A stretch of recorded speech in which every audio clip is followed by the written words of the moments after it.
was going to win a pawn. B4, A6, and I guess you win the pawn? Queen C6, Queen B7, come in, take A6, but... Why did he not play that? That's not... yeah. It's not hard, and white could have slow played it, pushed a pawn to H4, put the king on H2, but we'll never know. Alireza doesn't look too enthusiastic right now. And we're back to a Catalan. Magnus blocks the check with his knight. See, Alireza against Hikaru did not change his openings all that much. And against Magnus, he has now gone for a different line in the Catalan.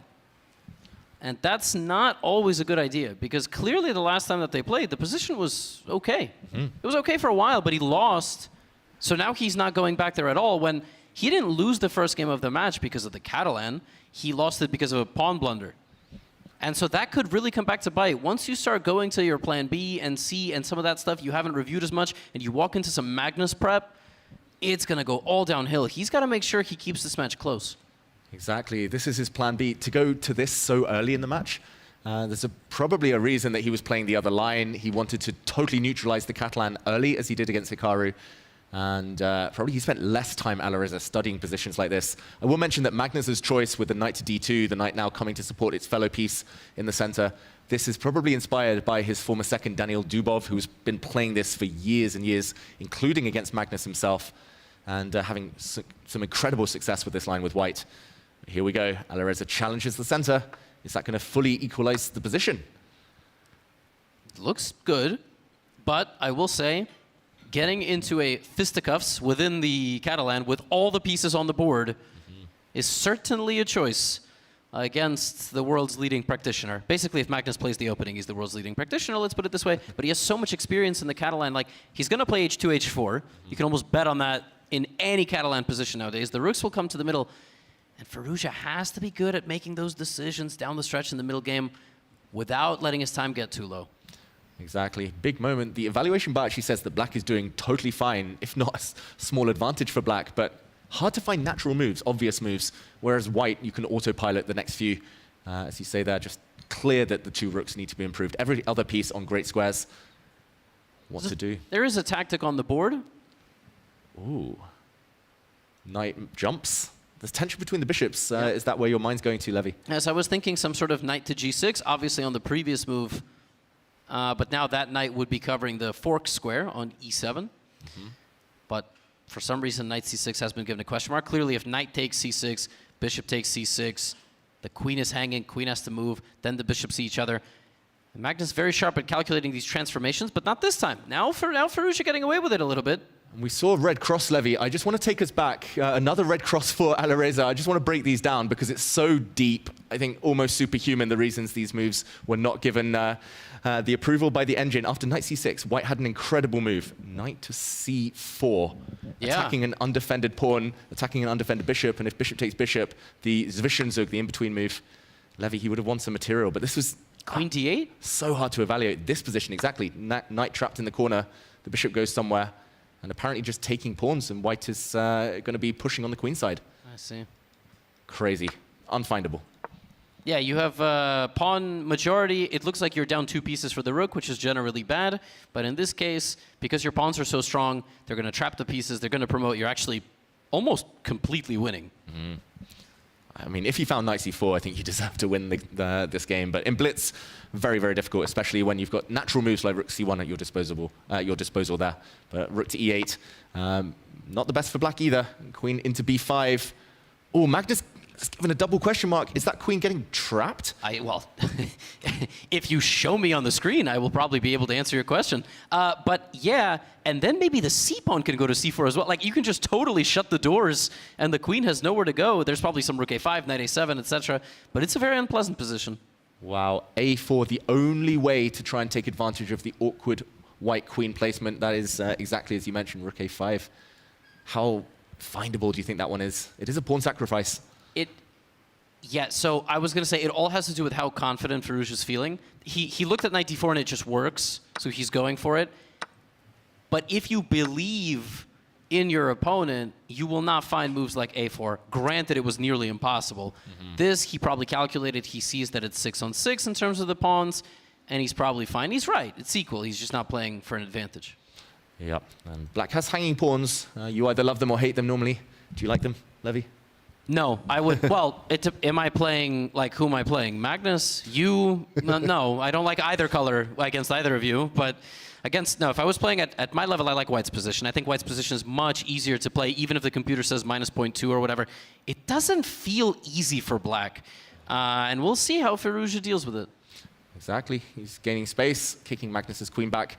That queen would have been trapped for everyone at home if it had sat in the center by the black rook coming to a6. So it's being forced all the way home. And yeah, very tense position. I'm going to say it's just in the balance now. Yeah, for sure. I like the a-pawn controlling the queen side, the a3 and b2 pawns, left side of your screen. There is a hanging knight in the center of the board. Nobody's taking it or doing anything about it because the white rook would be taking the queen. The black rook is super misplaced. It's like a cow on a highway, just like dead center of the board. It almost feels like you should be moving it back or to the right side so that it attacks, but it's pretty comfortable. And a nice improving move, knight b6. Black is a few moves away, David, I feel like, from maybe even taking over the game, getting the queen out, getting the rook, other rook to the center, and Magnus won't have a target. Yeah, knight in c4. That would target some backward pawns here. Hit the b-pawn, block the c-file. I agree. Maybe 2 moves, and black is possibly better even. Quite a lot better. So does Magnus have something? Is it something to do with this rook? He can gain a tempo with knight back to f3, but that blocks the white bishop. Can he re-add pressure onto the c-pawn? I was going to say knight f3, knight e1, knight d3. Ooh. But he didn't go that way. He goes the wrong way. And what has he thought about here? Because if the knight moves, e2 hangs. Pawn to d4 here just looks very natural. Your rook is hanging in the corner. Maybe you can take it. Queen e8. We see a blue arrow. Okay, fine. d4 also looks very comfortable because it looks like you can sack that rook in the corner. Okay, it's easier to give away Alireza's pieces. That feels like a glue type of move. It's also looking very nice. Looking very nice. And while Alireza amps up the pressure here, puts his pieces on some great squares. Shout out to the 85,000 people live watching this, both at home and in our audience today. Phenomenal to see so many passionate people about chess. Magnus does not look happy, Levy.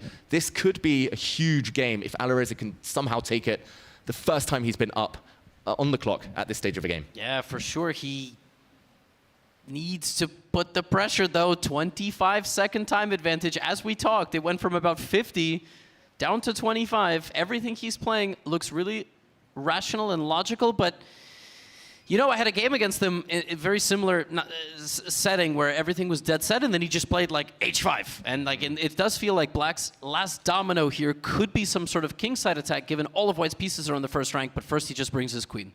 Yeah, all of his pieces nicely placed. d4. He's trying to blow up the center, Magnus. Is black going to push? Is the bishop going to come in? Yeah, the knight would jump in there, and it is total chaos. Alireza's got to lock in here. It's going to be a 1-minute scramble, all the heavy pieces on the board, and a knight and a bishop. Big, big moment in this game. He needs to find something special, Alireza. Otherwise, he might be the one on the back foot. Hey, does d4, f4 just trap a rook? Whoa, f4 would trap and catch the black rook. That is why he's hitting the bishop. He's hitting the queen here with his bishop, so the white queen will be forced away from covering h5. That is a great spot. There would have been some complications there, maybe some exchange sacrifices, but okay, now d4 may be a bit safer, although still f4 is going to catch this rook in the center. Oh, I can totally see Alireza just spiraling a bit here, thinking like, oh, d4, f4 just doesn't work. He goes for d4. The rook is trapped, but he gets the knight for it, and just like you said, it's an exchange sacrifice. Wow, maybe he missed this, Alireza. Magnus has just calmly captured back his knight. So he's a full piece down, Magnus. He's going to get the rook, but this pawn is dropping. Watch out, the black a pawn is going to be so powerful. This is unbelievably high-level chess. He's grabbed the outside pawn. If he gets 2 more moves, that pawn's going to a2, and the knight moving out of the way would be 3. But then white just is in dire straits. He has to defend.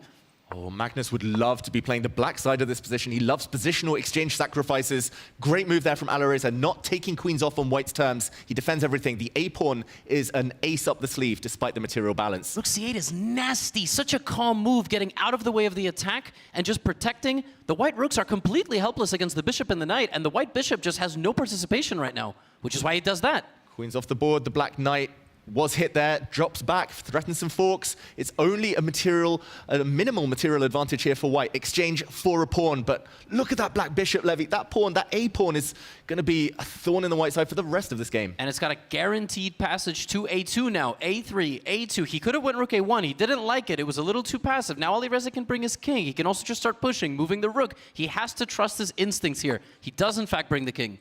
It's a long-term advantage for black. There we go. Rook A1 does stop the pawn in its tracks, but for how long? That white rook is going to be passive for ages. How can black improve his pieces? Now we can't play A3, A2 anymore. No, not yet. Oh! Is it turning? The black rook can still go back to A8 at some point to push the pawn. He shouldn't open lines. Alireza cannot afford too many open lines for the white rooks to use later. Yeah, but what do you do? Because if you play G4, the king comes in. Now there's a guaranteed opening of at least one line. Ooh, Magnus is the one to block it. Ooh! Now there's no open lines. No open lines. That's great news for Alireza, who should maintain the status quo. Keep the pawn structure on that king side. Play on the other side of the board, and white's rook is terrible now, but he's trying to build a fortress, Magnus Carlsen. Yeah, it looks like you kind of have to accept this with black. What else can you do? Oh, they've repeated the position once. Alireza plays on. The knight is being repositioned to the B5 square. Look at this. Oh, nice maneuver. That's going to kick back the white rook, hit the C3 pawn. 2 squares away. Oh, this is terribly difficult, David. You play king D4, you run into the black rook, then Magnus 5 seconds to make the next decision. He's lost on time once, Magnus. Will it happen again here? The knight moves. The pawn's going to push. It's all gone wrong. Apparently that was not even the right plan, even though it looked very obvious. Oh, he's hitting the H7 pawn. Oh, he's holding everything together, Alireza. He's got control, but can he make progress? Can he break through? What's he doing with his knight there? He's hitting pawns with his rook. Yes, and bishop C2 is incoming, maybe. Or knight C2. There we go. The knight traps the rook, and it's going to be a pinned piece, a trapped piece in the corner here for white. Oh, and that's it. And that's it. He forces the rook trade, and the pawn promotes. Alireza Firouzja winning his second game to level the match at 2.5 apiece. Beautiful finish. That was incredible. Great technique. He had the pressure levy, but the killer instinct he showed, phenomenal. He won that game the way Magnus would win that game if the colors were reversed. He took literally, it's like looking into the mirror. That was an incredible game. 2 bounce back from the second loss. Just epic. I don't know what else I can say. Incredible. Magnus rarely loses with white in that fashion, positionally outplayed. And there we go. Alireza walks out confidently from the arena as the players go on break. And we will try to get an interview with one of the players. That was just... this is what you asked for, the first 5 games of a final. What more can you ask? High quality chess. We feared the worst, but Alireza showing that he's upped his game in the last couple of years. He means business. We've got a fight on our hands.